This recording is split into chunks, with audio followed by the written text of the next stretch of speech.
Hello Booktube, bienvenue dans une nouvelle vidéo et aujourd'hui je vais vous donner mon avis sur Le goût des mochis au Queen Yaman de Marianne Michael.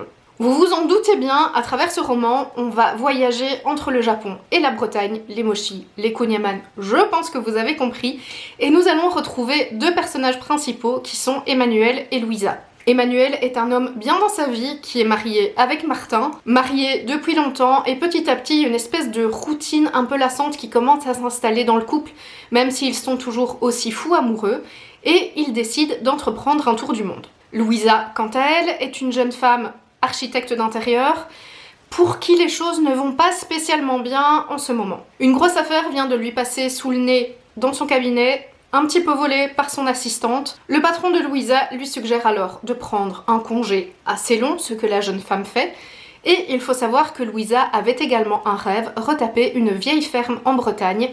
Malheureusement, cette vieille ferme a été vendue et la jeune femme est complètement désespérée. Vu que ça ne s'est pas bien passé dans son boulot, elle voit son rêve s'écrouler, elle prend ses affaires et elle va rejoindre sa sœur qui vit au Japon et la voilà partie donc direction Tokyo. C'est également au Japon que nous allons retrouver Emmanuel, non pas en compagnie de son mari Martin, mais en compagnie de sa nièce Alizée. Vous vous en doutez, si on parle de deux personnages principaux qui au départ n'ont absolument rien à voir, c'est parce qu'on va parler également de destins croisés et à un moment ces deux personnages vont se rencontrer. On va tout d'abord suivre l'histoire de Louisa qui est donc partie chez sa sœur à Tokyo, qui se remet un petit peu en question, qui ne sait pas tout à fait ce qu'elle va faire de sa vie. Elle se rend compte qu'elle n'est pas épanouie dans son job et elle se demande si elle ne devrait pas quitter son job pour faire autre chose justement, et elle est un petit peu en mode déprime chez sa sœur. Heureusement, sa nièce est là pour lui sauver la mise et l'attirer dans des choses un petit peu sympas à faire à Tokyo. Et elle va également rencontrer la voisine de sa sœur, une petite vieille qui a perdu son mari il y a quelques temps et qui est absolument charmante. On va ensuite retrouver Emmanuel dans son petit périple au Japon en compagnie de sa nièce Alizée et en compagnie d'une petite peluche appelée Mochi qui est prise en photo un petit peu partout dans les endroits qu'il visite au Japon. Bien évidemment, l'histoire ne serait rien si ces deux personnages, Louisa et Emmanuel, ne finissaient pas par se rencontrer à un certain endroit. Et ils finissent par se rencontrer dans un café très trendy et instagrammable de Tokyo, où Louisa avait pris l'habitude d'aller depuis qu'elle était arrivée à Tokyo, et où Alizée, la nièce d'Emmanuel, l'avait traîné parce qu'elle avait vraiment envie de le voir, parce qu'elle l'avait découvert sur les réseaux. C'est donc comme ça que les deux jeunes Français vont commencer à discuter. Emmanuel a une nièce, Louisa a une nièce également, les deux nièces vont sympathiser, vous imaginez bien évidemment qu'une histoire va se construire tout autour de ces personnages et de ces jeunes filles qui deviennent amies. Les deux jeunes filles sympathisent, Emmanuel et Louisa finissent par sympathiser également, et suite à un petit incident dans l'hôtel d'Emmanuel et d'Alizée, ils finissent par être hébergés chez la voisine de la sœur de Louisa, qui les héberge avec grand plaisir. C'est une petite vieille qui a perdu son mari, elle se sent un peu seule, donc c'est avec grand plaisir qu'elle accueille ces inconnus chez elle. Et par la force des choses, étant donné que Camilla, la sœur de Louisa, s'occupe beaucoup de sa voisine, eh bien ils finissent un petit peu par être accueillis au sein de la famille. Le voyage d'Emmanuel touche à sa fin, il doit rentrer en France. Louisa, quant à elle, décide de prendre des congés prolongés et reste encore un peu au Japon. Et on continue un petit peu à suivre leur cheminement là en France, l'autre au Japon. L'histoire ne s'arrête évidemment pas là, vous vous en doutez.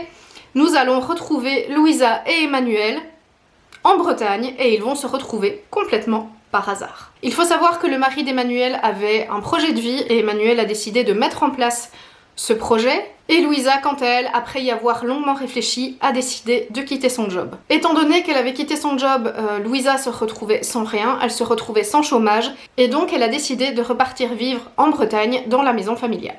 Ce fameux projet de vie de Martin qu'Emmanuel a décidé de relever, c'était la restauration d'une ancienne ferme, et vous vous doutez que cette ancienne ferme était en fait la ferme que Louisa désirait acheter et qui lui est passée sous le nez. Et on va donc retrouver les deux protagonistes autour de cette ferme.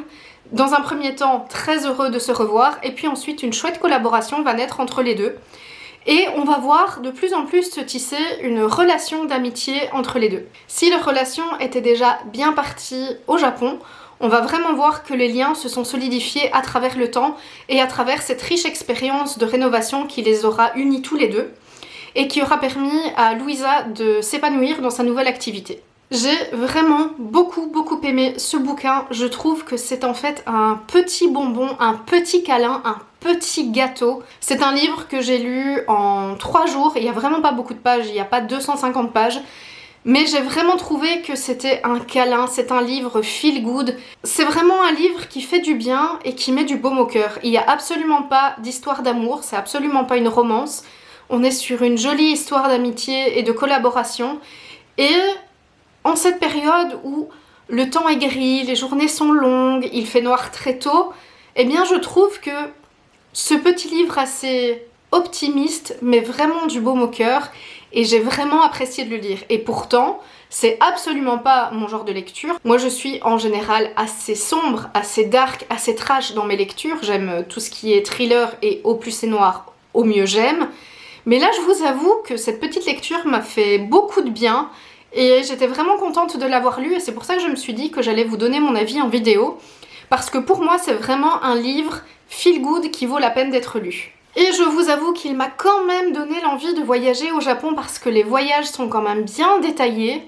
Je m'imaginais quand même plein de choses, je m'imaginais la vie là-bas. Je vivais la vie là-bas à travers les personnages et ça m'a vraiment beaucoup donné envie. J'espère que je n'aurai pas été trop brouillon. C'est un exercice qui est quand même assez compliqué pour moi de raconter face à une caméra ce que j'ai pensé d'un livre. Je sais très bien le faire par écrit, mais en oral c'est un petit peu plus compliqué. Donc j'espère quand même que ça vous aura plu. Je pense que c'est en pratiquant que je me sentirai plus à l'aise dans l'exercice. Je ne sais pas si vous connaissez déjà le livre ou pas, n'hésitez pas à me dire ça dans les commentaires. N'hésitez pas à me dire quel est le dernier livre que vous avez lu. N'hésitez pas à liker, à partager ma vidéo et à vous abonner à ma chaîne si vous aimez mon contenu. En attendant la prochaine vidéo, prenez soin de vous. Ciao!